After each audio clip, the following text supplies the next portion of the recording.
Next, we have Mr. Muse. Mr. Muse, the floor is yours. You have 5 minutes. Thank you, Mr. Chair. And thank you to the witnesses, and feel free for those that are virtual to chime in to any of these questions, because it seems most discussions happening in the room. So, maybe you can describe sort of the internal audit processes that you have at the CIB for these sorts of contracts. Sure. Thank you for the question. So we do have an internal audit function, in which Monsieur Duguay leads on our behalf. So I will definitely have him comment in a moment. But to answer your question, two things. One, we have financial auditors, so we have audited, our financial statements are audited, and we have third-party review of all of our financials. But we also do have an internal audit function. It's a third party who conduct audits on our practices, including our procurement policy, just to give one example, where they would come in and conduct an audit and make sure that it's has all of the appropriate controls, that it addresses the question of the previous member around conflict of interest, and that it meets generally accepted best practices. Yeah, the only thing I would add, as Mr. Corey says, the internal auditors on an annual basis develop a risk-based audit plan that is informed and approved by the Finance and Audit Committee of the board. And that risk-based audit plan is informed by the highest areas of risk with respect to not only governance, but compliance. And compliance with policies, is including procurement, is included as part of that annual audit plan. And so you referenced third party, are there any additional external audits that are done? So as a federal Crown corporation, the CIB is subject to annual audits from the Auditor General of Canada. We also have a joint external auditor that is recommended by the board and appointed by the Governing Council, and jointly with the Office of the Auditor General, they audit our annual financial statements. We're also subject to a special examination requirement every 10 years, and this will come shortly. And the bank, as we said earlier, was founded in 2017, and usually a special exam is once every 10 years. So definitely by 2027, there will be a special examination completed. Are you satisfied that the CIB and by extension taxpayers are getting good value for money in these contracts?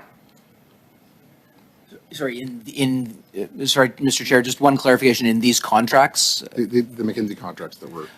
Thank you. Okay, thanks. Thank you for clarifying.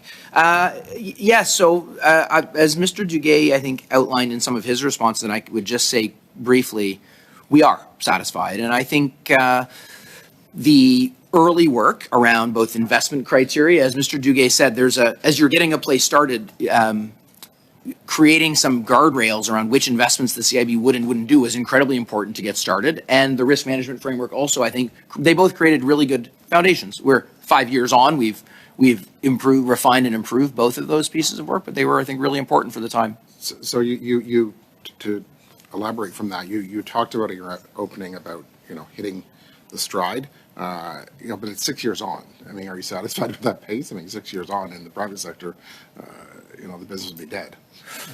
Well, thank you. I appreciate the question. And I think it ties back to an earlier discussion we were having about infrastructure and its time frame. So many of our projects that we've invested in are 4 and 5 year construction cycles.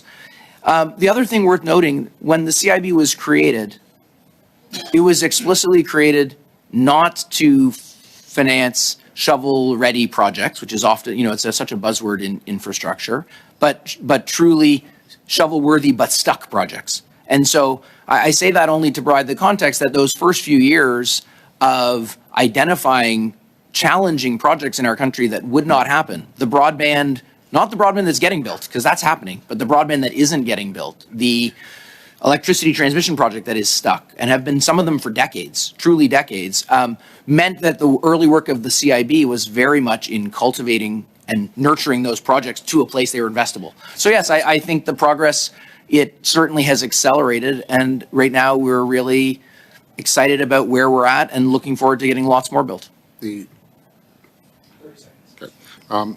contracts, the 3 contracts or 5 contracts that we're talking about, whether under the old procurement processes or the new revised processes, were they sole source, and what changed between the old process and the new process on that? Right. So of the three of them, the first two were not. They were done under invitation, but the third was single sourced. And as we started to outline in our response, I think the reason why is fairly apparent. It was April and May of 2020. It was immediately in the aftermath of the shutdown of certainly the infrastructure world. And given their global expertise in infrastructure, given the first two studies they had done in 2018 and their understanding of the investment approach the CIB was taking, they were deemed a natural partner to that work. So that work was single sourced. Thank you very much, Mr. Corey, and thank you, Mr. Muse.